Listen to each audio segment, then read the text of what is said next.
kapatid sa pananampalataya. Maaari po ba tayong tumayo lahat? At papurihan natin ang ating Panginoon. Sino dito ang napanghihingaan na ng loob? Taas kamay. Minsan. Minsan? Lagi. Wala namang lagi ano? Sinong lagi? Lahat na napanghihinaan ng loob, sabay-sabay tayong lumapit sa ating Panginoon.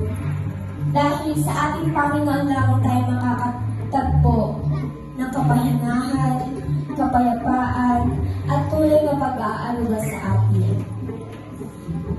Gayahin natin ang isang agila na kapag ito ay napapagod na, siya ay naghahanap ng lugar upang makapagpahinga at isang lugar na kung saan may kapayapaan.